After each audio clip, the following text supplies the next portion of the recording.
Government is coming for Elon Musk. They're coming with today's announcement of this disinformation panel that they're going to have to examine so-called disinformation governance panel.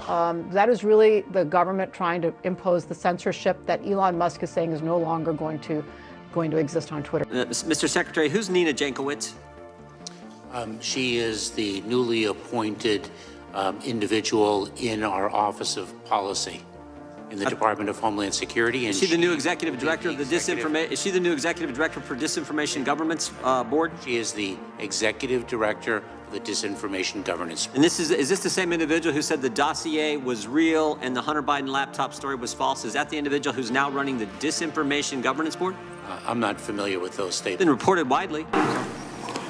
She had previously called the Hunter Biden laptop a Trump campaign product, seeming to discredit its validity or validity of reporting surrounding that. How can you assuage concerns of people who are looking at this person who's been appointed to this position and wondering if she's going to be able to accurately judge misinformation now that a lot of that reporting has been proven to be factual in some ways? Well, I don't have any comments on the laptop, but what I can tell you is that it sounds like the objective of the board is to prevent disinformation and misinformation from traveling around the country in a range of communities. I'm not sure who opposes that effort. When you blame Putin's invasion of Russia on inflation that's been rising for well over a year, that's disinformation. When you blame Trump for the current state of the U.S.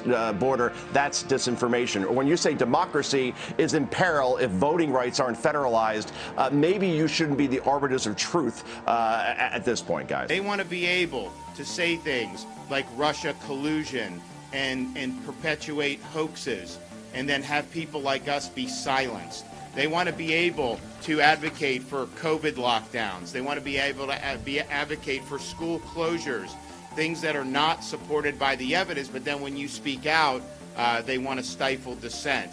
And so we reject this bureau in the state of Florida. Hello and welcome back. Thanks for watching. I think I have some good news that you're all going to appreciate. Yesterday, we heard about Joe Biden's Orwellian, anti-democratic plans to launch a so-called Disinformation Governance Board. This is troubling for many reasons, not least of which is the fact that Joe Biden and the woke supremacist he appointed as head of the authoritarian department are both notorious spreaders of disinformation. Nina Jankowicz, who is known for being a promoter of the discredited Russian disinformation known as the Steele dossier.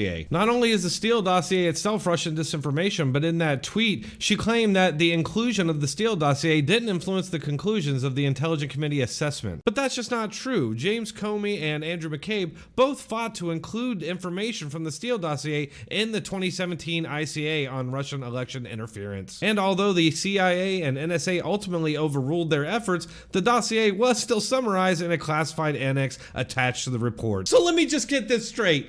She actually used Russian disinformation to attack her political opponents in the Republican Party, then protected Democrats by suppressing legitimate news, which she wrongly called Russian disinformation. Famous or powerful, Barbara Streisand has it all, and I can do what she can do.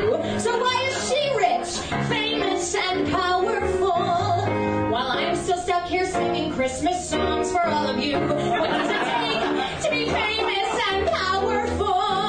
Information laundering is really quite ferocious. It's when a huckster takes some lies and makes them sound precocious by saying them in Congress or a mainstream outlet. So disinformation's origins are slightly less atrocious.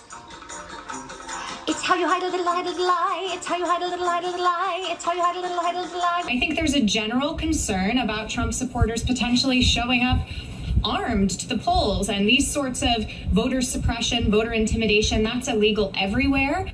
That's it.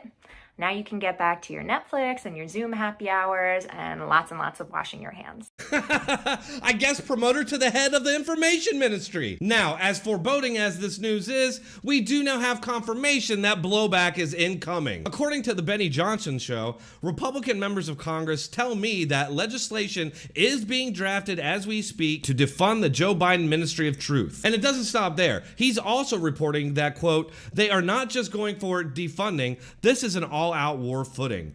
impeachments, congressional hearings, public humiliation of people behind it, harsh laws against this ever happening again. Oh man, I hope this is all true, but this is the Republican Party we're talking about. So let's just hope that they actually follow through with all of this. No doubt that the Democrats and their media mouthpieces will spin this as Republicans loving disinformation. But we just need to be equally loud in calling out the people who are deeming themselves the protectors of truth, being notorious disseminators of disinformation themselves. And that's exactly the problem with an Orwellian department like this.